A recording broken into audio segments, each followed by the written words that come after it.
বিসমিল্লাহির রহমানির রহিম। ইয়া আইয়ুহাল্লাযীনা আমানু কুতিবা আলাইকুমুস সিয়ামু কামা কুতিবা আলাল্লাযীনা মিন ক্বাবলিকুম لعلكم تتقون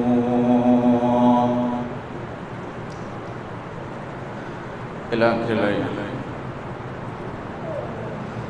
عن أبي هريرة رضي الله تعالى عنه قال قال رسول الله صلى الله عليه وسلم من صام رمضان إيمانا واحتسابا غفر له ما تقدم من ذنبه رواه البخاري.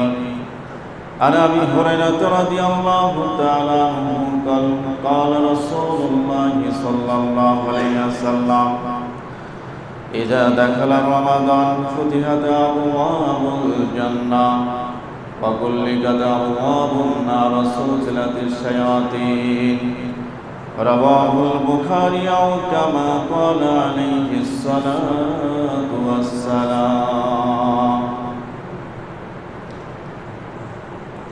বক্তব্যের শুরুতে সর্বপ্রথম প্রশংসা জ্ঞাপন করেছি সে মহান আল্লাহ তাআলার দরবারে লিখিতে যে মহান মাবুদ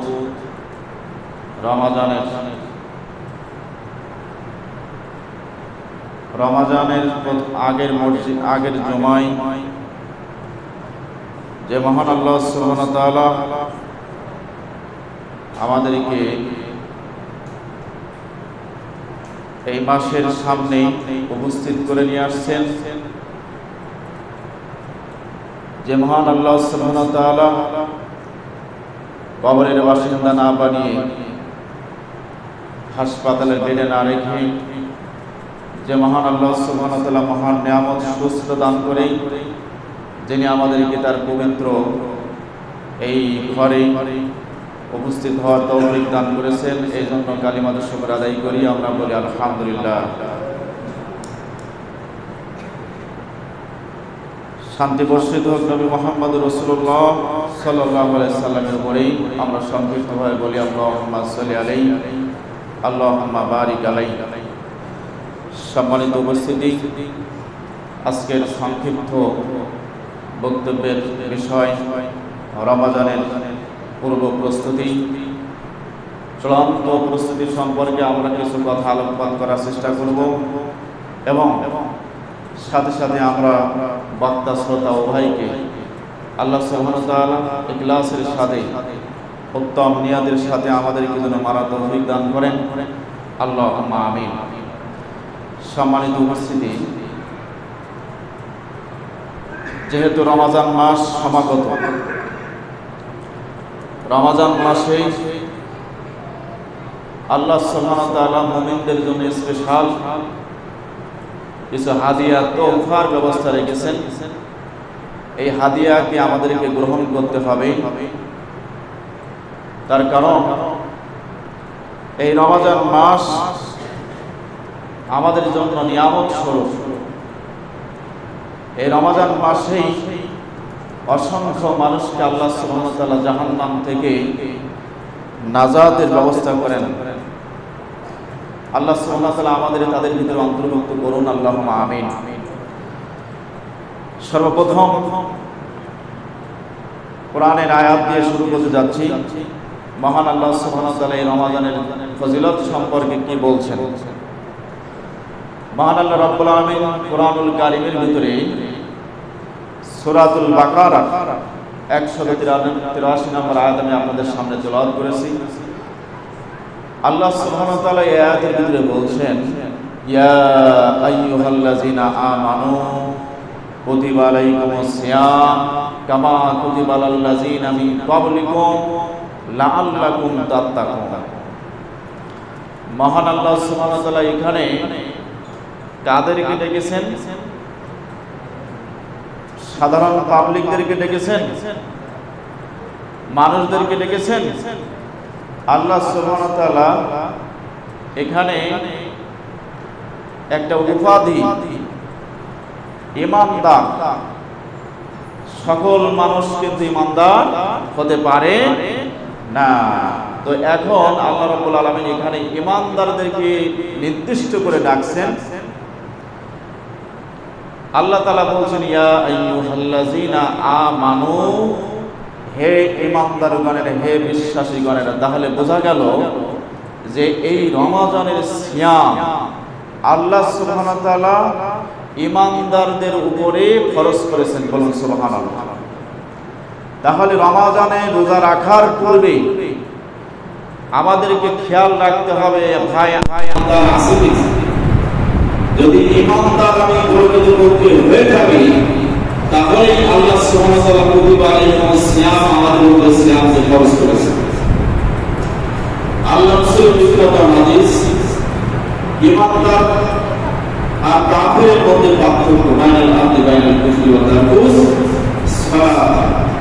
এমন একটা ইবাদত সালাত, যে সালাত একজন ঈমানদার এবং কাফেরের মধ্যে পার্থক্য করে দেয়। যে নামাজ পড়ে সে হলো কাফের, নামাজ পড়ে যে সে হলো ঈমানদার, আর যে নামাজ পড়ে না বেনামাজি, এ কি ঈমানদার হতে পারে? সে কিন্তু ঈমানদার নয়, সে হলো কাফের। তাহলে আল্লাহ সুবহানাহু ওয়া তাআলা আমরা মুসলমানের ঘরে জন্মগ্রহণ করার পরেও যদি ঈমানদার না হতে পারি, অর্থাৎ সালাত যদি না আদায় করি, পাঁচ ওয়াক্ত নামাজ যদি না পড়ি, তাহলে কিন্তু আমাদের উপরে সিয়ামকে ফরজ করা হয় না। যারা নামাজ পড়ে, যারা সালাত আদায় করে, এদের মানুষ সালাত পড়েছে, আল্লাহর হুকুম মেনে চলেছে, আল্লাহ সুবহানাহু ওয়া তাআলা তাদেরকে স্পেশাল হাদিয়া তোহফা দেওয়ার জন্য এই রমজান মাসকে নামিয়ে দিয়েছেন। সুবহানাল্লাহ। মহান আল্লাহ রাব্বুল আলামিন বলছেন ইয়া আইয়ুহাল্লাযীনা আমানু কুতিবা আলাইকুমুস সিয়াম কামা কুতিবা আলাল্লাযীনা মিন ক্বাবলিকুম লাআল্লাকুম তাত্তাকুন। রব্বুল আলামিন ঈমানদারদেরকে ডেকে বলেছেন, ও ঈমানদারগণেরা, তোমাদের উপরে এই ফরজ করা হয়েছে, সিয়ামকে তোমাদের উপরে ফরজ করা হলো। এরপর রব্বুল আলামিন বললেন, শুধু আমি তোমাদের উপরে ফরজ করি নাই, তোমাদের উপরে খালকে চালিয়ে দেই নাই, আমি কিন্তু এই সিয়ামের ইবাদতটা তোমার পূর্ববর্তী যত উম্মতরা এসেছে তাদের উপরে আমি ফরজ করেছিলাম। বলুন সুবহানাল্লাহ। আমরা বললাম আল্লাহ রোজা রেখে কি হবে, এই সিয়াম পালন করলে কি হবে, সারাদিন না খেয়ে থাকার অর্থ কি? এরপরে অনেক বিষয় রয়েছে, তারাবি পড়া, লাইলাতুল কদর তালাশ করা, কোরআন তেলাওয়াত করা, সারাদিন না খেয়ে থাকে। বৈধ স্ত্রী থাকা সত্ত্বেও, হালাল স্ত্রী থাকা সত্ত্বেও তার সাথে কিন্তু মেলামেশা করা যাবে না, সহবাস করা যাবে না। আমরা বললাম যে আপনার কি আছে, কি কারণে আপনি সিয়ামকে ফরজ করলেন, কোন কারণে সিয়ামকে ফরজ করলেন? লাআল্লাকুম তাত্তাকুন, যাতে করে তোমরা মুত্তাকি হতে পারো, যাতে করে তোমরা পরহেজগার হতে পারো। এক নাম্বার শ্রেণী হলো ঈমানদার। মুসলমানদের ভিতরে আল্লাহ রাব্বুল আলামিন শ্রেণী বিন্যাস করেছেন। এক নাম্বার হলো ঈমানদার, তারপরে মুমিন, তারপরে হচ্ছে আপার লেভেলের যেই শ্রেণী, সেটা হলো মুত্তাকি, পরহেজগার। আর এই মুত্তাকিদের জন্য আল্লাহ তাআলা জান্নাতকে রেখেছেন। সুবহানাল্লাহ। আপার লেভেলের শ্রেণী মুসলমানদের ভিতরে যারা সর্বোচ্চ শ্রেণী, তাদের নাম কি বলা হয়? মুত্তাকি। বলুন সুবহানাল্লাহ। আমরা কি সবাই সিয়াম পালন করব না? মুত্তাকি হতে চাই না আমরা? আল্লাহ তাআলা আমাদেরকে মুত্তাকি বানানোর জন্য এই সিয়ামকে আমাদের উপরে ফরজ করে দিয়েছেন। বলুন সুবহানাল্লাহ। বিশ্বনবী সাল্লাল্লাহু আলাইহি ওয়াসাল্লামের সাহাবী হুদাল লিল মুত্তাকিন ব্যাখ্যায় আপনি তাফসীর করবেন, তাফসীর করবেন, হুদাল লিল মুত্তাকিন ওমর ইবনুল খাত্তাব রাদিয়াল্লাহু আনহু, বিশ্বনবীর বিখ্যাত সাহাবী আমিরুল মুমিনিন ওমর ইবনে খাত্তাব সিরিয়ার একজন সাহাবী, উবাই ইবনে কাব রাদিয়াল্লাহু আনহু আল্লাহর নবী আরেকজন বিশিষ্ট সাহাবী। এই সাহাবীর কাছে জিজ্ঞাসা করতেছে তাকওয়া কি জিনিস, পরহেজগারিতা কি জিনিস, বলুন সুবহানাল্লাহ। তাকওয়া কি জিনিস কে জিজ্ঞাসা করতেছে? আমিরুল মুমিনিন সিরিয়ার একজন সাহাবী, বিখ্যাত সাহাবী, তার নিজের সাহাবী উবাই ইবনে কাব রাদিয়াল্লাহু আনহু জিজ্ঞাসা করতেছেন। তাহলে বোঝা গেল যে ছোটর কাছ থেকে বড় জ্ঞান নেওয়া আছে, বলুন সুবহানাল্লাহ। তিনি এখানে একটু লজ্জিত হচ্ছেন না, অপমান বোধ করছেন না, বেস্টিদেশ হচ্ছেন না একজন মানুষের কাছে জিজ্ঞাসা করতে। তিনি সাহাবীর কাছে আমিরুল মুমিনিন অত্র জাহানের খলিফা আল্লাহর নবীর সুসংবাদপ্রাপ্ত সাহাবীদের অন্যতম আখের ওয়ারিসা, যাকে আল্লাহ রাসূল সাল্লাল্লাহু আলাইহি ওয়াসাল্লাম বলেছেন আমার পরে যদি নবী হতো তাহলে লাগানো এই নবী হয়ে যেত ওমর বিন খাত্তাব। এরকম একজন জলিলুল কদর সাহাবী আমিরুল মুমিনিন তিনি জিজ্ঞাসা করতেছেন যে তাকওয়া কি জিনিস। উবাই ইবনে কাব রাদিয়াল্লাহু আনহু জবাব দিচ্ছেন, কি শুনেন। উবাই ইবনে কাব রাদিয়াল্লাহু আনহু বলছেন আমিরুল মুমিনিন ওমর ইবনে খাত্তাব আপনার কি কোনদিন অভিজ্ঞতা আছে, আপনি কি কোনদিন দুর্গম বিপথে যেই পথে কাটা বিছা রয়েছে, নিচে কাটা, ডাইনে কাটা, বামে কাটা, উপরে কাটা, এরকম রাস্তায় আপনার কি চলার কোনদিন অভিজ্ঞতা আছে? আমিরুল মুমিনিন ওমর ইবনে খাত্তাব রাদিয়াল্লাহু আনহু বললেন আমার একদিন এরকম হয়েছে, অভিজ্ঞতা আছে। আমি বিপথে দুর্গম বিপথে কাটাযুক্ত রাস্তায় চলার অভিজ্ঞতা হয়েছে। তো আপনি কিভাবে চলছেন ওই রাস্তায়? ওমর ইবনে খাত্তাব রাদিয়াল্লাহু আনহু বললেন আমি যখন এরকম রাস্তায় চলছিলাম, যখন আটোসাটো হয়ে চলছিলাম, যখন গায়ে কাটা পড়ে তখন কাপড়টা টেনে নিচ্ছিলাম, এরপরে আস্তে আস্তে গুটিয়ে গুটিয়ে কাপড় গুটিয়ে গুটিয়ে কিছু হতে হতে আমি ওই পথটাকে পাড়ি দিয়েছিলাম।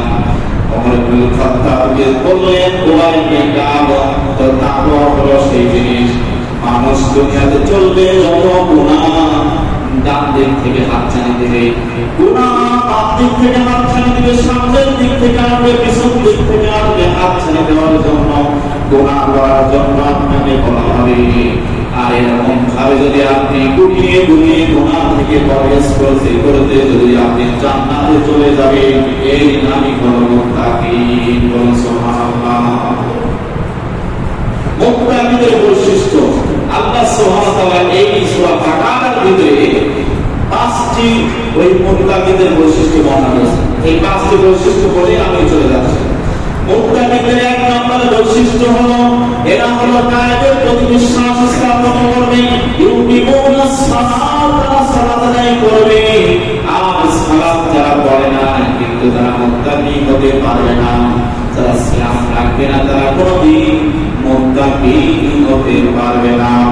এরপর আল্লাহ রাব্বুল আলামিন বলেন 3 নম্বর মুত্তাকিদের বৈশিষ্ট্য আমি যত কোরআন নাযিল যত কিতাব নাযিল করেছি কোরআন সহ এই কিতাবের উপরে বিশ্বাস স্থাপন করবে, আখিরাত দিবসের প্রতি বিশ্বাস রাখবে। আর আমি যে মান তোমাদেরকে দিয়েছি, রিজিক দিয়েছি, এই মানগুলোতে তোমরা আল্লাহর রাস্তায় ব্যয় করবে। উলাইকা হুম উলাইকা হুদাম মির রাব্বিহিম ওয়া উলাইকা হুমুল মুফলিহুন। এরাই হচ্ছে সফল নাম, এরাই হচ্ছে সফল নাম, এরাই সাকসেসফুল, এরাই কামিয়াব। আর আল্লাহর পক্ষ থেকে এরা হেদায়েতের উপরে রয়েছে, সুবহানাল্লাহ। এই 5টি বৈশিষ্ট্য যাদের মধ্যে রয়েছে আল্লাহ সুবহানাহু ওয়া তাআলা বলেছেন উলাইকা আলা হুদাম মির রাব্বিহিম ওয়া উলাইকা হুমুল মুফলিহুন। এরা আল্লাহর পক্ষ থেকে, রবের পক্ষ থেকে এরা হচ্ছে হেদায়েত প্রাপ্ত এবং এরাই হচ্ছে সকল কামিয়াব, বলুন সুবহানাল্লাহ। সম্মানিত উপস্থিতি, সম্মানিত হাজিরিন, তো বলছিলাম সিয়ামের ফজিলত সম্পর্কে। আল্লাহ সুবহানাহু ওয়া তাআলা এই সিয়ামকে ফরজ করেছেন আমাদের উপরে। আল্লাহ নবী সাল্লাল্লাহু আলাইহি ওয়াসাল্লাম বলেছেন মান সামা রমাদানা ঈমানান ওয়া ইহতিসাবান গুফিরা লাহু মা তাকাদ্দামা মিন যামবি। যে ব্যক্তি ঈমানের সাথে ঈমান থাকতে হবে আবার সওয়াবের আশা করতে হবে। ঈমানের সাথে সওয়াবের আশায় যে ব্যক্তি রমজান মাসে সিয়াম পালন করবে তার পিছনের সমস্ত গুনাহ আমি আল্লাহ মাফ করে দেব। সুবহানাল্লাহ। যে ব্যক্তি ঈমানের সাথে সব নির্দেশ করে একবারে এই যে ঈমান হয় হিসাব করে সব নিয়তের সাথে এরপরে ঈমানের সাথে আপনাকে সিয়াম পালন করতে হবে, তাহলে আপনার পিছনের সমস্ত গুনাহ আল্লাহ তাআলা ক্ষমা করে দিবেন। আমরা কি চাই না সবাই যে আমাদের বিগত এক বছরে যে আমাদের গুনাহ হয়েছে এগুলো যেন আমাদের ক্ষমা হয়ে যায়? সবাই কি চায়? আল্লাহ সুবহানাহু ওয়া তাআলা রমজান মাস এটাকে লক্ষ্য করা, এটা লক্ষ্যনীয় একটা মাস। এই মাসে বিশেষভাবে একটা লক্ষ্য রাখতে হবে যাতে করে আমাদের পিছনের সমস্ত গুনাহ আল্লাহ তাআলা ক্ষমা করে দেন। বলুন আল্লাহুম্মা আমিন। এই রমজান মাসে ক্ষমা নিতে না পারলে কঠিন হুঁশিয়ারি রয়েছে।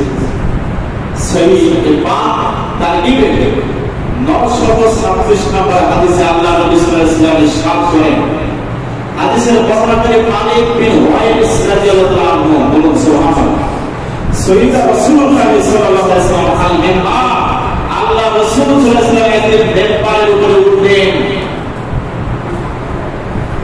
আল্লাহ রাসূল সাল্লাল্লাহু আলাইহি ওয়াসাল্লাম মেম্বারে উঠলেন, রবিয়া আদা তোলা পানি।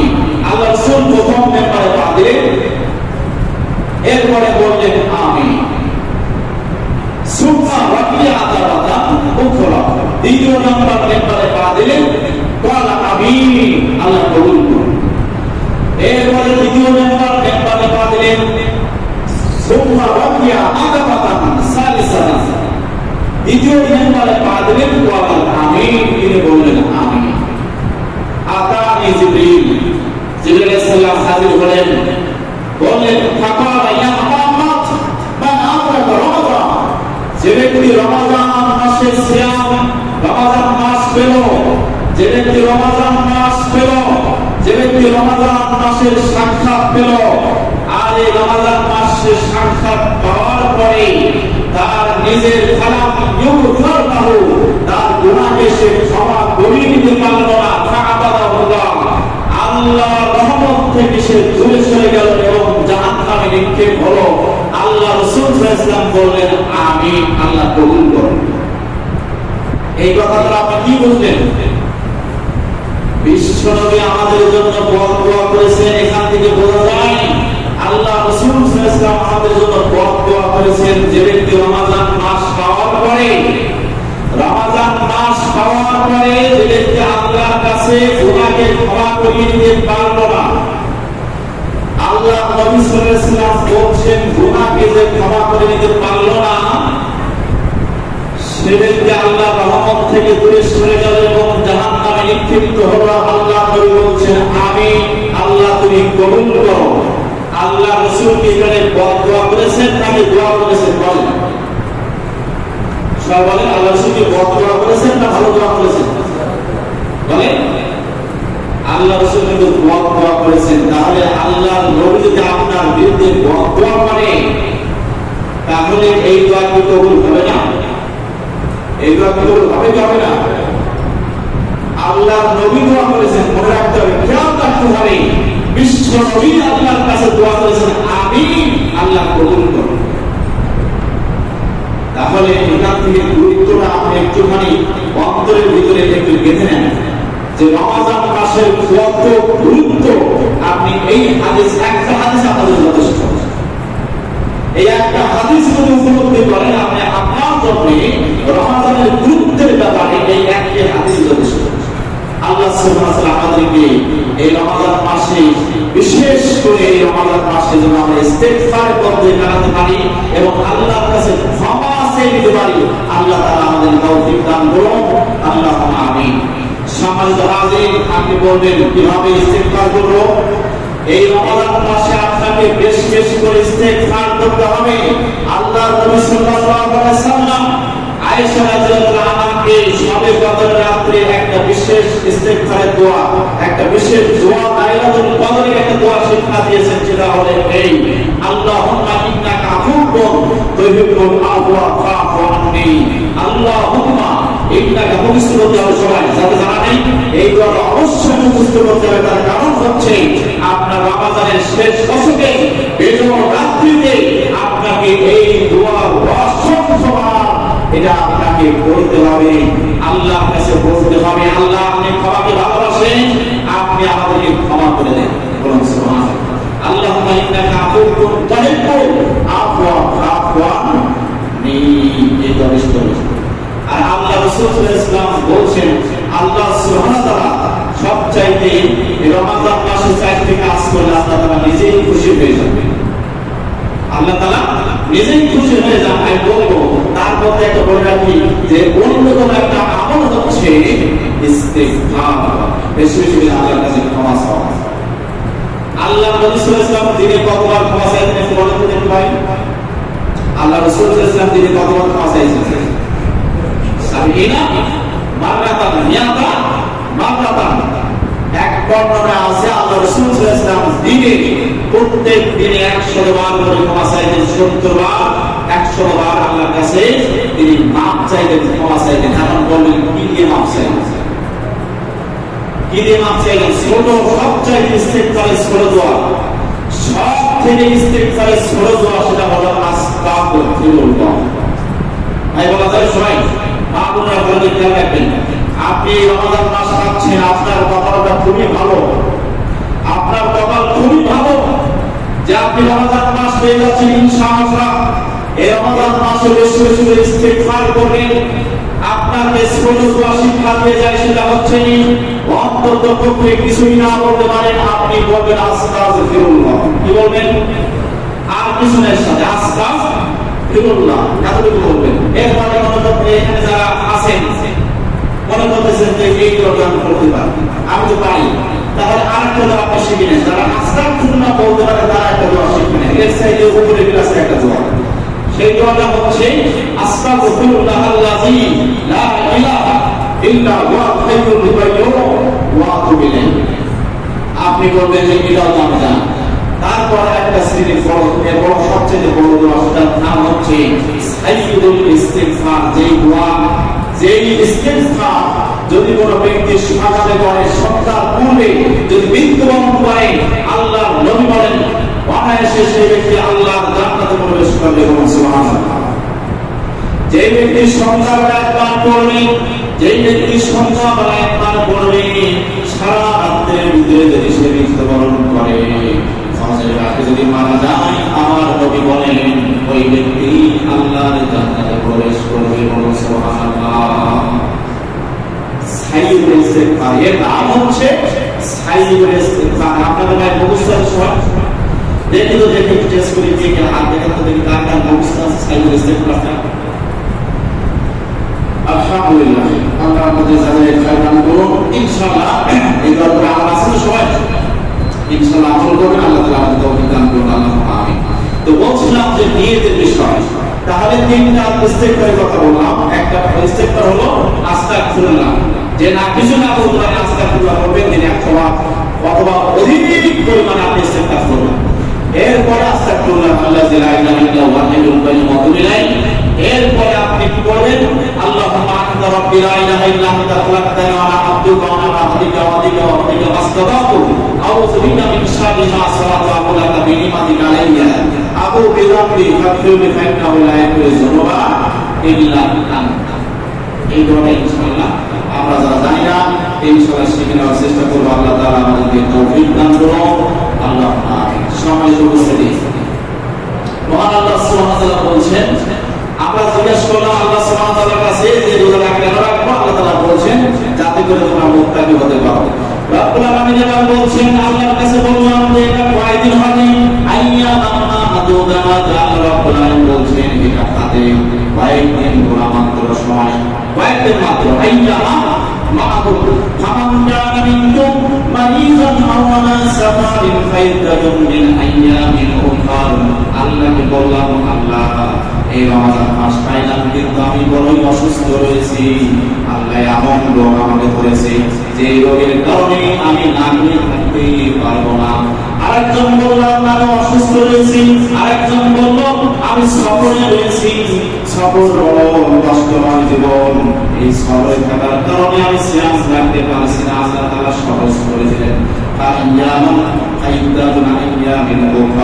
আল্লাহ তাআলা বলছেন যারা অসুস্থ থাকবে রমাদান মাসে, এরপরে যারা সফরে থাকবে, যারা ভ্রমণে থাকবে, যারা অসুস্থ থাকবে, আল্লাহ রাব্বুল আলামিন বললেন তোমরা অন্য কোন দিন এই কয়টা দিন তোমরা সিয়ামকে পূর্ণ করে নেবে।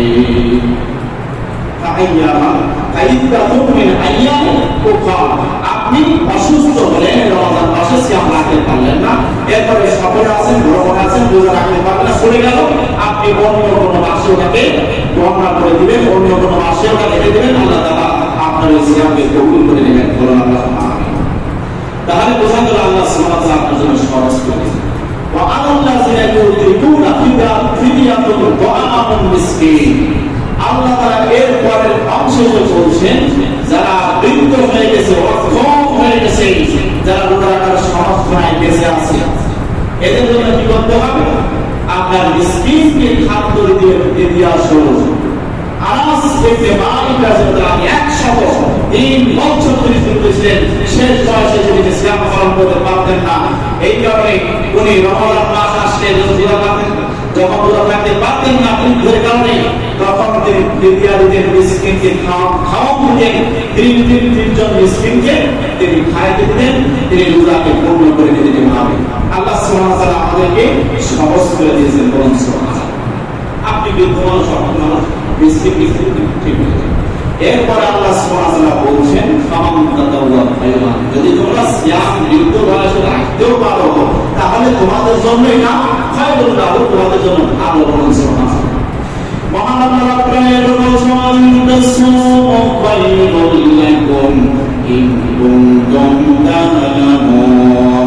যদি তোমরা রমজান মাসে রোজা রাখো, তোমরা যদি রমজান মাসে সিয়াম পালন করো তাহলে তোমাদের জন্য এটা ভালো। ইন কুনতুম তা'লামুন, যদি তোমরা বোঝো না। আল্লাহ তাআলা বলছেন রমজান মাসে যদি রোজা রাখতে পারো, সিয়াম পালন করতে পারো, এটা তোমাদের জন্য খুবই ভালো। যেহেতু তোমরা জানো না, বোঝো না এই সিয়ামের কি ফজিলত হাকিকত রয়েছে, এটা তোমরা বোঝো না, এই কারণে তোমরা রাখতে চাও না। এই রমজান মাসে রোজা রাখলে কত উপকার, কত ফজিলত তোমার শরীরের জন্য, তোমার আমলের জন্য, তোমার এই দুনিয়ার কল্যাণের জন্য এবং আখিরাতের কল্যাণের জন্য যে কত ফজিলত, কত গুরুত্ব, এটা তোমার বুঝে আসে না। আল্লাহ তাআলা বলে দিচ্ছেন যে তোমার বুঝে আসুক আর নাই আসুক, রমজান মাসে তুমি সিয়াম পালন করো। আল্লাহ তাআলা আমাদের তৌফিক দান করুন। আমিন। সম্মানিত হাজির, এরপরে আমি যেটা বলতে চাচ্ছিলাম সেটা হলো এই নিয়তের বিষয়। কি বলছিলাম? যে একবারে আমা উমিরু ইল্লা লিয়াবুদুল্লাহা মুখলিসিনা লাহুদ্দিন। আল্লাহ তাআলা বলছেন যে মানুষকে আমি আদেশ করেছিলাম যে তারা খালেস দিলে, খালেস নিয়তে আমার ইবাদত করবে। নিয়ত যদি সহি না হয়, নিয়ত যদি সহি না হয়, আপনার আল্লাহর জন্য যদি না হয়, তাহলে কি কবুল হবে? কবুল হবে? এই হাদিসের গ্রন্থগুলোতে প্রথমে দেখবেন ওমর ইবনে খাত্তাব রাদিয়াল্লাহু আনহু যে হাদিসটা নিয়ে আসেন, এই যে মুহাদ্দিসিন কিরাম, ইমাম বুখারী, ইমাম মুসলিম যারা হাদিসের কিতাব লিখছেন, প্রথম নিয়ে আসে দেখবেন যে নিয়তের হাদিস। প্রথম যে হাদিসটা নিয়ে আসছে সেটা হলো এই নিয়তের হাদিস। বলুন সুবহানাল্লাহ।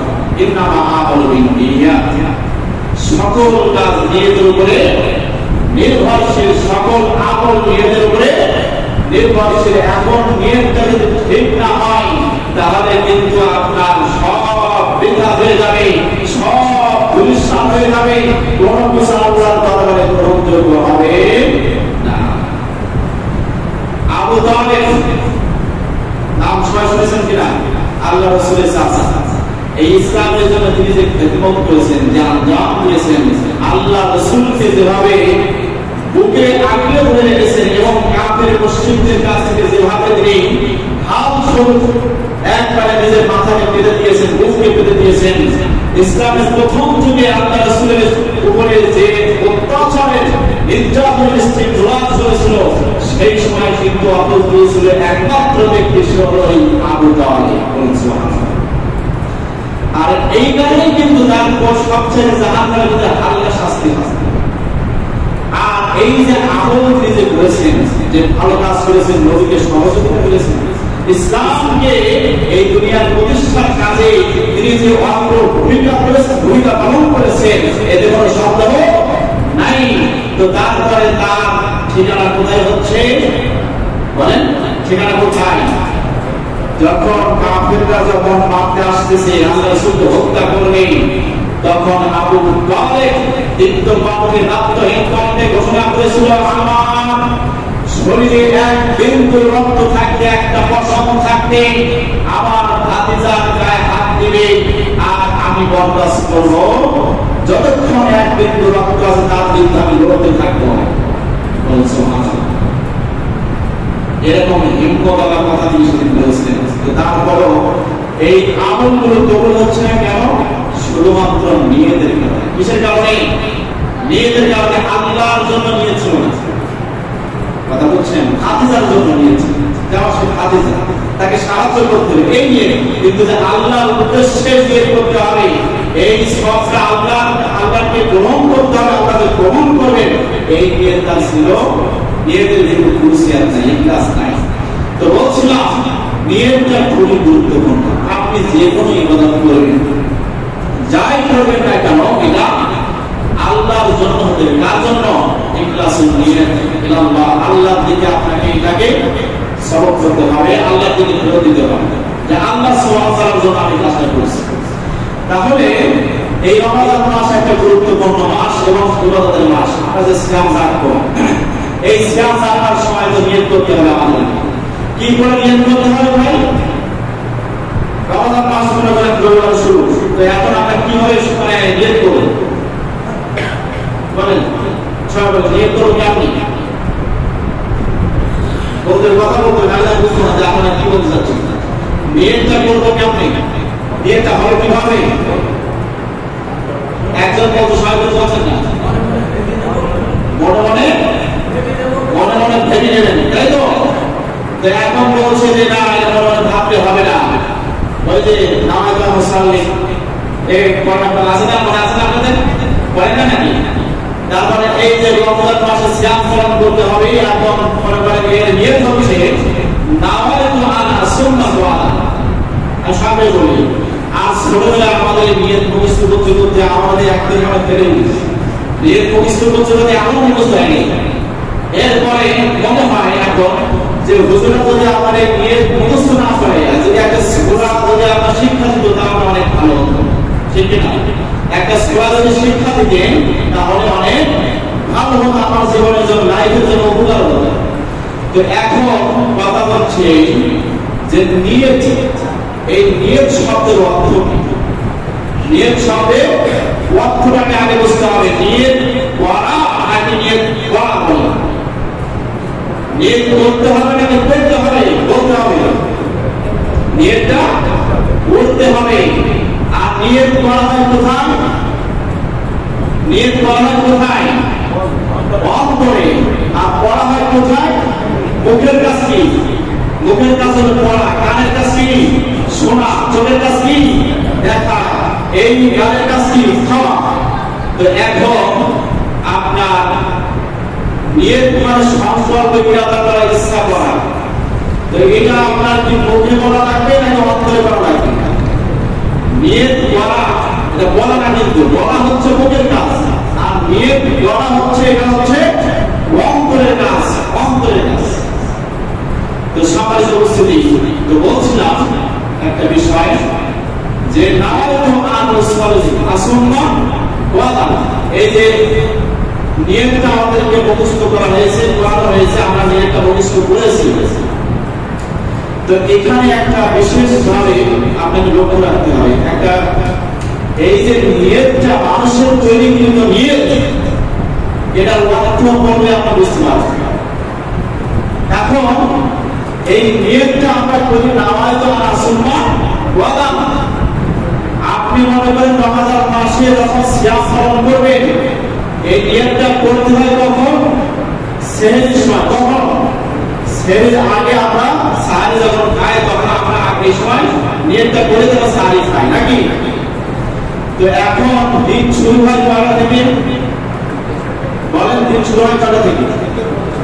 সন্ধ্যার পর থেকে। আরবিতে বলবো যে 12টার পর থেকে। যদি ইংরেজিতে বলে তাহলে 12টার পর থেকে, যদিও কোনো সমস্যা নেই। তো এখন আমরা সাহারিটা খাচ্ছি কখন? সাহারিটা খাচ্ছি মানে আপনার রাত্রে, শেষ রাত্রে থেকে খাচ্ছি আমরা। তো 12টা হয়ে যাচ্ছে। তো এখন আমরা ওই সময় নিয়ত করতেছি, মনে করেন আজকে আগামীকাল শনিবার, শনিবার রাত্রে আমরা উঠবো, আমরা রবিবারের দিন সিয়াম পালন করবো নাকি? তো এখন ওই সেহরিতে খাবো আমরা শনিবারে নাকি রবিবারে খাবো? সবাই কখন খাবো সেহরিটা? শনিবারে খাবো নাকি রবিবারের দিন খাবো? খাচ্ছি। তো এখন শনিবারে রবিবারের দিন সিয়াম পালন করবো, আবার এই রবিবারে আমরা নিয়ত করতেছি সাহারিও করছি। তো এই নিয়ত যেটা করলেন, যেটা লেখা আছে বিভিন্ন কায়দাতে, বিভিন্ন বইয়ে, ওজিফার কিতাবে, তো এই নিয়তের অর্থ হচ্ছে, এই নিয়তের অর্থ হলো যে আমি নিয়ত করতেছি আগামীকাল সিয়াম রাখবো বলে। কি কথা বোঝা গেছে? আমি নিয়ত করতেছি আগামীকাল সিয়াম রাখবো বলে। তো এখন নিয়ত করতেছি আমি রবিবারে, আবার ওই রবিবারে সিয়াম পালন করবো, কিন্তু আমি কি বলছি যে আমি আগামীকাল সিয়াম পালন করবো। তার মানে কি? রবিবারে সিয়াম নিয়ত করতেছি না, সোমবার দিন সিয়াম পালন, সোমবার দিন সিয়াম নিয়ত করতেছি। আবার সোমবার যখন আসবে তখন আবার সোমবার দিন আবার নিয়ত করবো যে মঙ্গলবার নিয়ত করতেছি। আবার মঙ্গলবার যখন আসবে তখন আমি বলবো যে বুধবার নিয়ত করতেছি। এভাবে করে সিয়াম রমাদান মাস শেষ হয়ে যাবে। আপনার যেদিন সিয়াম পালন করতেছেন সেই দিন নিয়ত আপনার এক মাসের মধ্যে কোনদিন করা হলো। এমনকি যেই দিনের সিয়াম থাকা হারাম, যেই দিনের সিয়াম থাকা হারাম, বলেন সেই দিনটার নাম কি? ঈদুল ফিতরের দিনে সিয়াম রাখা যাবে? এই দিনের রোজা রাখা হারাম। তো আমি এই জিনিস করার পরে যখন আমি নিয়ত করতেছি, তো বলছি সেই দিন যে 30 দিন সিয়াম পালন করবো, সেই দিন আমার নিয়ত করতেছি যে আগামীকালকের জন্য আমি নিয়ত করতেছি। মানে ঈদুল ফিতরের দিনে সিয়াম রাখা বলে আমি নিয়ত করি। তাহলে বোঝা গেল যে এই নিয়ত আল্লাহ এবং রাসূলের তৈরি নয়, এটা মানুষ তৈরি করেছে। এই জন্য এই নিয়তের ভিতরে বদল ঢুকে গেছে। আর বড় কথা হচ্ছে, আসমানের নিচে জমিনের উপরে হাদিসের যত কিতাব রয়েছে, যত পুস্তক রয়েছে, কোন পুস্তকের ভিতরে ডিফারেন্স বলে নাই। আল্লাহ বলেন নাই, সাহাবারা বলেন নাই, তাবেঈরা বলেন নাই, সাহাবারা বলেন নাই। ইমাম মুহাম্মদ চার ইমাম রয়েছে, ইমামরা উপরে দিয়ে গিয়ে পড়ে নাই। এই নিয়ত কোথা থেকে আসছে? আমাদের জানা আছে একটা জিনিস, সেটা হলো এই যে ইবলিসেরও হাদিস আছে, ইবলিসেরও হাদিস আছে, আছে না? ইবলিসের হাদিস, ইবলিসের হাদিস আছে না? ইবলিসের হাদিস হচ্ছে এই নাওয়াইতু আন নাসুম মাযালা। কথা বলা গেল এটা মানুষের তৈরি না। তার কারণ আল্লাহ রাসূল সাল্লাল্লাহু আলাইহি ওয়াসাল্লাম বলছেন, এই ইবলিস তোমাদেরকে নেক্সট সূরাতে সওয়াবের নামে তোমাদেরকে ধোঁকা দিয়ে তোমাদেরকে জাহান্নামে বানাবে। বলুন নাউযুবিল্লাহ। আল্লাহ সুবহানাহু ওয়া তাআলা আমাদেরকে হেফাজত করুন। এই রমাদান মাসে আমাদেরকে ইবলিস ধোঁকা দেয়। কিভাবে ধোঁকা দেয়?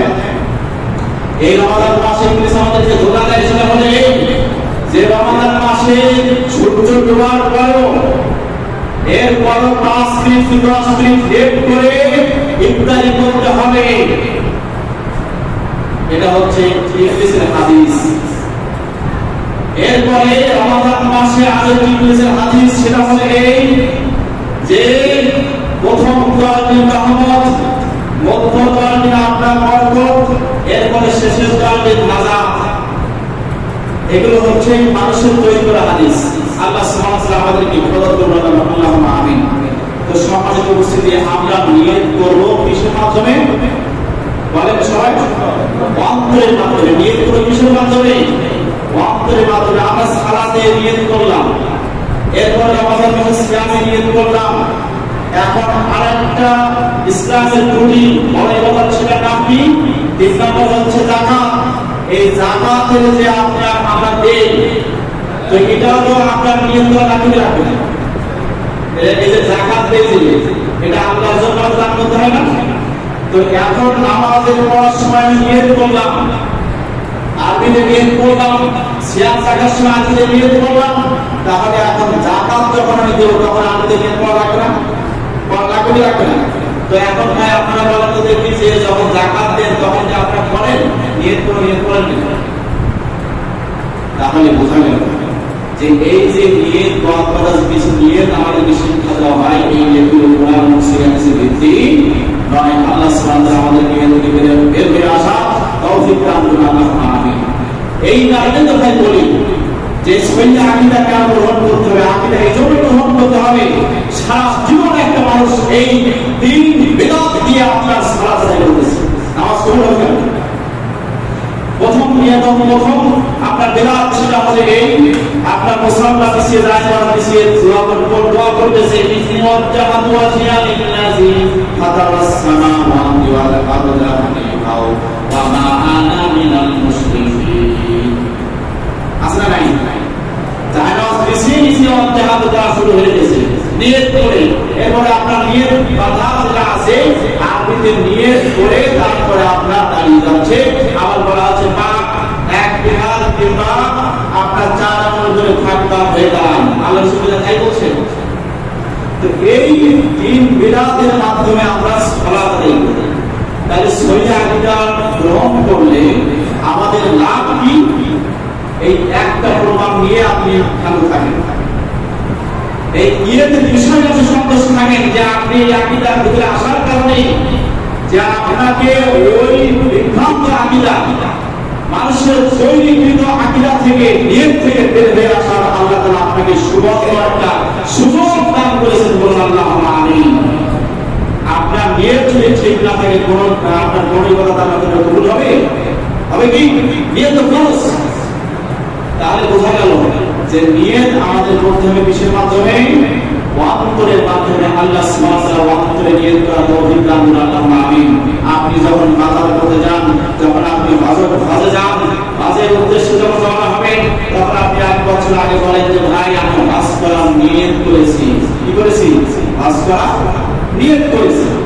এরপরে যখন আপনি বাজারে যান, মাঠে যান, ঘাটে যান, ব্যবসায় যান, এরপরে আপনি অফিস আদালতে যান, চাকরিতে যান, তখন কি আপনি এরকম নিয়ত করতে যান নাকি অন্তরে সংকল্প করতে যান যে বাজারে যান এগুলো করবেন? এটা হলো নিয়ত। আল্লাহ সুবহানাহু ওয়া তাআলা এই বলেছেন নিয়তের কথা। আল্লাহ রাব্বুল আলামিন আমাদের আল্লাহুম্মা আমিন। সম্মানিত উপস্থিতি, এরপরে রমাদানের পূর্ব প্রস্তুতি সম্পর্কে কয়েকটি কথা, সেটা হলো এই আমাদের যেহেতু রমাদান মাস খুবই সমাগত, এই বিগত মাসগুলোতে যে গুনাহ করেছি, এই গুনাহ থেকে আমাদের 1 নম্বর প্রস্তুতি করে আমাদের তওবা করতে হবে।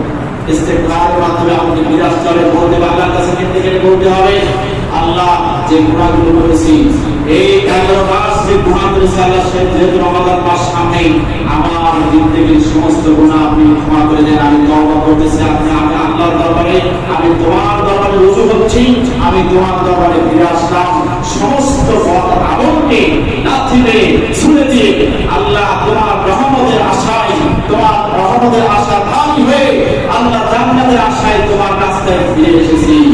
আল্লাহ তুমি আমার দোয়া কবুল করো, আমার গুনাহ খাতা মাফ করো। এভাবে করে আল্লাহকে বলতে হবে, এভাবে করে আল্লাহর কাছে তওবা করতে হবে, ইস্তিগফার করতে হবে। 1 নম্বর আমল হচ্ছে আমাদের পিছনের সমস্ত গুনাহের জন্য আল্লাহর কাছে তওবা করতে হবে। আমরা ভাই আল্লাহ সুবহানাহু ওয়া তাআলা আমাদের তৌফিক দান করুন। মা বোনদেরকে বলবো যে আমরা জন্য মনে মনে এরকম করে যদি তওবার দোয়া না থাকে, অনেকে বলে যে তওবার দোয়া কিভাবে তওবা করব? তো তওবার দোয়া হচ্ছে, তওবা করার নিয়ম হচ্ছে আপনি অন্তরে যদি এরকম ভাবে বলেন আল্লাহর কাছে কেঁদে কেটে, আর যদি কান্না নাই আসে, অন্তরে যদি অনুতপ্ত হয়ে গুনাহর ব্যাপারে লজ্জিত হয়ে আপনি আল্লাহকে যদি বলেন যে আল্লাহ জিন্দেগীর পিছনের গুনাহ মাফ করুন, ক্ষমা করে দেন, আমি আর এরকম গুনাহের কাজে লিপ্ত হব না, এটা কাজ। 2 নম্বর প্রস্তুতি হচ্ছে রমাদানের রমজানের টুকিটাকি যে মাসাইল গুলো আছে, মাসাইল গুলো আছে, এগুলো জানতে হবে। অনেকেই আমাদের মুসল্লি, সে আপনার পাঁচওয়াক্ত নামাজের মুসল্লি, পাঁচওয়াক্ত নামাজ পড়ে, রমজান মাস আসার পরে একদিন হঠাৎ করে দেখতেছে সে আপনার ওই দোকান থেকে অনেক খাদ্য খাওয়ার মুসল্লি খাচ্ছে। তো আমি বললাম যে ভাই কি ব্যাপার, আপনি রোজা সিয়াম রাখেন? তো বলছে সমস্যা হয়ে গেছে, 12 মাস হয়ে গেছে। কি হয়ে গেছে? তো আমি সকালে উঠে 2 গ্লাস পানি খেয়ে ফেলেছি, সকালে উঠে 2 গ্লাস পানি খেয়ে ফেলেছি। তাই বললাম কি হয়েছে? তো বলছে 2 গ্লাস পানি খেয়ে ফেলেছি, তাহলে রোজা কি হয়? এই জন্য আমি খাওয়া দাওয়া শুরু করে দিয়েছি। চিন্তা করেন, সামান্য আপনার অত্যন্ত অসতর্কতা বর্ষের কারণে এই রোজাটাকে সে একবার কি করে দিল, দুঃসাহ করে দিল।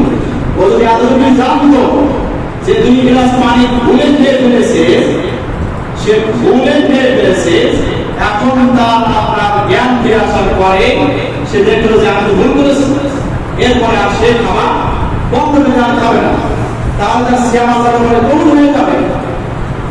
উনি বসে বসে মনে করেন আপনার চিন্তা কাছে মনে করছে আজকে যে সিয়াম হলো না, আজকে সারাদিন ইচ্ছা উঠতে নিচ্ছে, কথা বলছেন। তাহলে না জানার কারণে, সামান্য কিছু মাসাইল টুকিটাকি মাসাইল না জানার কারণে এই সিয়ামটাকে সে বরদাস্ত করে। অথচ 2 গ্লাস পানি ওটা আল্লাহ ইচ্ছা করেছে, বলছে আল্লাহ ওই যে আপনি 2 গ্লাস পানি খাইলেন, ভুলে কিন্তু পানি খাইলেন, আল্লাহ স্বয়ং আল্লাহ তাআলা আপনাকে ওই পানি পান করেছেন, বলছে সুবহানাল্লাহ। আপনার সিয়াম আরো ভালো হবে। আপনি দেখেন ভুল করে যা খাবেন মনে করবেন যে আপনার নিয়ামত খাইলাম, সুবহানাল্লাহ। তো এখন পানিতে আছে যে সারাদিন আমি দেখলাম এক মুসলিম সারাদিন দুধ হতেছে, সারাদিন দুধ হচ্ছে, এখন খাই কি বলেন আপনার কোনো সমস্যা নেই, বমি ভাব লাগে নাকি আপনার কোনো ডায়েরি নাকি কোনো সমস্যা নেই, বললেন আপনি কেন বারবার দুধ করতেছেন? তো বলছে আপনি জানেন না সিয়াম রাখছেন, আমি এই কথা আমার কাছে দুধ হতেছে। আমি বললাম কেন ভাই দুধ কি এখানে কোনো সমস্যা আছে? তা বলছে দুধ খেলে রোজা হবে। কি বলেন? তো এখন আপনি বলেন যদি এই মাসলা যদি সমাজে একটা মাসলা যদি জানা না থাকে, এই লোকটা সারাদিন খুব ফেলতে ওর গলা, এরপরে দাঁত, জিহ্বা, এরপরে আপনার কণ্ঠনালী, এরপরে পাকস্থলী সব একবারে শুকিয়ে একবার মরুভূমি বানিয়ে দিচ্ছে। এই কথাটা আমার মধ্যে বলছে ওকে শুধু ফেলাতে বলছে আল্লাহ, শুধু ফেলাতে হবে না, শুধু খেয়ে ফেলে রোজা হবে, কোনো সমস্যা নাই। অনেক যুবক আছে, এবার একটু যুবকের কাছে, যুবক আছে, এই যুবকেরা আপনার সেরি করার পরে একটু ঘুরিয়েছে, ঘুমানো থেকে উঠার পরে দেখলো যে কাপড় ভিজে গেছে, স্বপ্ন দোষ হয়েছে, বাচ্চা বেশ হয়েছে। এখন এই যুবক মনে করছে যে আমার রোজা হয়ে গেছে, যেহেতু আমার বাচ্চা বেশ হয়েছে, আমার স্বপ্ন দোষ হয়েছে, এখন আমার রোজা বন্ধ হয়ে গেছে। এরকম যুবক আছে না আমাদের সমাজে? অনেক আছে না? অনেকে আছে। রোজা কিন্তু দেখে নেই। এই যুবকদেরকে বলছি শোনো, এই সামান্য রাস্তা মাসের অবশ্যই থাকা লাগবে। তার কারণ সেহরি করার পরেও আপনার যদি সারা দিলেও সমস্যা নাই, ইত্যাদি পূর্ব মুহূর্তেও যদি তোমার যদি মাস্টার বেশন হয়, সমাবেশ হয়, তাহলে তোমার রোজা থাকবে না। আল্লাহ সুবহানাহু ওয়া তাআলা এই বিষয়ে রোজার মান্য করতে, তবে কিন্তু খরচ গোসল করা যায়, খরচ গোসল অবশ্যই করা যায়। এরকম ভূমিটাকে যে মাসলাগুলো এগুলো যেন আমরা আমল করতে পারি, তাদের আনন্দ অজ্ঞান এবং জেনে শুনে জানতে পারি, তো বুঝতে পারি, তাদের কাছে তো জিজ্ঞাসা করতে পারি। মা বোনেরা একটা বলি, মা বোনেরা আসেন এখানে, মা বোনেরা অনেকে আসেন যে তারা সিয়াম পালন করেন, এখন রান্নার কাজ, রান্নার দায়িত্ব তাদের আছে। এই রান্না করতে গিয়ে মনে করেন যেহেতু বেচারি আপনার সিয়াম থেকেছে, এখন উনি লবণ দেখতে পারে হয়েছে চাকা যায়, চেক করা যায়, কিন্তু উনি চেক করতেছেন না। কেন? এমন লবণ হওয়া হয়েছে যে আপনার সেহরিও গাড়ির পরিবারে কেউ খেতে পারে না, এই রাত্রিও আপনার গাড়ির পরিবারে কেউ খেতে পারে না।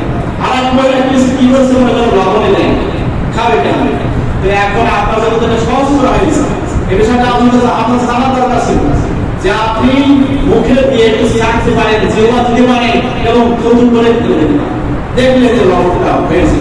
আর আপনি মনে করেন মানে অনেক পরিষ্কারিতা দেখাতে গিয়ে আপনি গানে কিছু দিলেন না, কিন্তু আপনার পরিবারের লোক সব না দিয়ে আসছে, এরকম হয় না? তো যাই হোক, এরকম কিছু যে মাসে মাসে অনেক মাসে মাসে রয়েছে, এই জন্য আমরা জানতে পারি। আল্লাহ তাআলা আমাদেরকে তৌফিক দান করুন। অনেক মুসলমান রয়েছে যারা অতিশয় বাড়াবাড়ি করতে গিয়ে ওরা বলে যে সিয়াম রাখা অবস্থায় গোসল করা যাবে না, গোসল করলে কষ্ট কম হয়, এরপরে আপনার গোসল করলে আরো কি আসবে, এটা বলার পরে এরা আপনার বাড়াবাড়ি করতে গিয়ে এমন পর্যায়ে পৌঁছাইছে, এরকম কথা বলে যে গোসল করলে বেশিক্ষণ পুকুরে থাকলে বেশিক্ষণ ডুবাইলে রোজা ভঙ্গ হয়ে যায়। কেন? বেশিক্ষণ পানিতে থাকলে ওই পশমের গোড়া দিয়ে ভিতরে পানি প্রবেশ করে অসহায় রোজা ভঙ্গ হয়ে যায়। এরকম কথা আমাদের সমাজে আছে না নাই? আল্লাহ সুবহানাহু ওয়া তাআলা এই সমস্ত কম পড়া থেকে জালের পরে জাল হাদিস, জালের পরে জাল হাদিস, মানুষের তৈরি করার কথা, এই সমস্ত কথা থেকে আল্লাহ তাআলা আমাদেরকে ইবাদত করুন। আল্লাহ অনেকে আছে এরকম যে রক্ত বেরিয়ে গেছে, হঠাৎ কাজ করতেছিল, হঠাৎ আপনার কাছে গেলে শুনিয়ে যে রক্ত বেরিয়ে গেছে, এই যত রোজা ভেঙে গেছে, এর আছে না নাই? এরকম সমাজে অনেক কথা রয়েছে যে রক্ত বেরোলেও কি হয়ে যায়, রোজা ভেঙে যায়। এখন ওই লোকের ইসলামিক ভাবে বমি করে না, বমি এমনি হয়েছে, এখন বলছে রোজা ভেঙে যাবে, রোজা প্রায় রোজা নেই, শেষ হয়ে গেছে, যেহেতু বমি করে বলেছে এই জন্য রোজা শেষ হয়ে গেছে। তো ইচ্ছাকৃত ভাবে যদি বমি করে তখন রোজা ভাঙতে হয়, আর অনিচ্ছাকৃত ভাবে যদি বমি হয়ে যায় রোজা ভাঙবে, রোজার কোনো কিছু ক্ষতি হবে না, রক্ত বের হলে রোজা ভাঙবে না, এরকম ভাবে মাস্টার আমরা জানতে যাই হোক। আমি সময় দেখি যে কথাগুলো বলতে এই সময় বিষয়ে তো আমি আরেকটা বিশেষ যে একটা আমাদের যে আমল সেই বিষয়ে বলতে চাচ্ছি, সেটা হলে যে সুন্নাতটা আমাদের কাছ থেকে হারিয়ে যাচ্ছে, হারিয়ে গেছে। তার কারণ কি? আল্লাহ রাসূল সাল্লাল্লাহু আলাইহি ওয়াসাল্লাম বলেছেন সুন্নতের রুয়াতি ওয়াক্তির রুয়াতি, তোমরা চাঁদ থেকে সিয়াম রাখো, চাঁদ থেকে রোজা ভেঙে ফেলো। আল্লাহ রাসূল সাল্লাল্লাহু আলাইহি ওয়াসাল্লাম আমাদেরকে নির্দেশ করেছেন চাঁদ দেখতে হবে, চাঁদ দেখার সুন্নাত। আমরা আসমানে চাঁদ দেখি না, আমরা পশ্চিম আকাশে চাঁদ আর খুঁজি না। ছোটবেলায় আমরা চাঁদ দেখতাম, আনন্দ করতাম, সবাই মিলে দেখতাম পশ্চিম আকাশে চাঁদ হয়েছে, রমজানের চাঁদ হয়েছে, ঈদের চাঁদ হয়েছে, ওইটাই হলো সুন্নাত ছিল। আর এখন ফেসবুকে চলে এসে নিউজ শরীফ এসে এই নিউজ শরীফ ফেসবুক শরীফে আমরা চাঁদ তলাশ করি, এখন আর আসমানে চাঁদ তলাশ করি না, হারিয়ে গেছে। আল্লাহ সুবহানাহু ওয়া তাআলা বলতে পারেন সুবহানাহু সময় তো আমি বলছিলাম এই সময় রাসূল সাল্লাল্লাহু আলাইহি ওয়াসাল্লাম একটা দোয়া করতেন, এই দোয়াটা খুবই লোকপ্রিয়, এই দোয়াটা খুবই জরুরি, আমাদের এই দোয়াটা সবাইকে মুখস্থ করতে হবে। আল্লাহ তাআলা আমাদেরকে সবাইকে তৌফিক দান করুন, বিমান ভাই পাওয়া যাবে সবাই। এই দোয়াটা হচ্ছে আল্লাহুম্মা আইনা ওয়া আলাইনা বিল আমনি ওয়াল ঈমানি ওয়াস সালামাতি ওয়াল ইসলামি ওয়া তাওফিকি লিমা তুহিব্বু ওয়া তারদা রাব্বি ওয়া রাব্বুকাল্লাহ। আল্লাহ রাসূল সাল্লাল্লাহু আলাইহি ওয়াসাল্লাম যখন চাঁদ দেখতেন তখন তিনি বলছেন, হে আল্লাহ, এই চাঁদকে আমাদের উপরে শান্তি, ইসলাম, নিরাপত্তা, ঈমানের সাথে আপনি আমাদের উপরে চাঁদকে উদিত করুন, এবং যে সাতটার দিকে যাচ্ছি, যে সাত কাজকে আপনি পছন্দ করেন, যে সিয়ামকে পছন্দ করেন, যে সালাতকে পছন্দ করেন, যে তারাবি সালাতকে পছন্দ করেন, যে ইফতারকে পছন্দ করেন, যে সিয়ামকে পছন্দ করেন, আল্লাহ তুমি এই সমস্ত কাজের আঞ্জাম দেওয়ার এবং এই সমস্ত ভালো আমল করার তৌফিক ইনায়েত করো। রব্বি ওয়া রাব্বুকাল্লাহ, হে চাঁদ তুমি শুনে রাখো, তোমার রব হচ্ছে আল্লাহ, আমার রব হলো আল্লাহ সুবহানাহু ওয়া তাআলা। মানে সাহেব সুবহানাহু মানে কিসের দোয়া করে? আল্লাহ রাসূলের বিধান দিয়ে থাকেন, এই চাঁদ দেখার থেকেও কিন্তু শিরক থেকে মুক্ত হওয়ার ঘোষণা দিচ্ছেন সুবহানাল্লাহ। রব্বি ওয়া রাব্বুকাল্লাহ, হে চাঁদ তুমি শুনে রাখো, তোমার রব আল্লাহ, আমার রব আল্লাহ। এই চাঁদ দেখা দোয়া ইনশাআল্লাহ আমরা সবাই মুসলমান আছে তো এই সুন্নাত আমাদের কাছ থেকে হারিয়ে যাচ্ছে। তো আমরা ইনশাআল্লাহ চাঁদ দেখবো এবং এই দোয়াটা আমল করব। আল্লাহ তাআলা আমাদের দান করুন। আমিন। ওয়া আখিরু দাওয়ানা আলহামদুলিল্লাহি রাব্বিল আলামিন।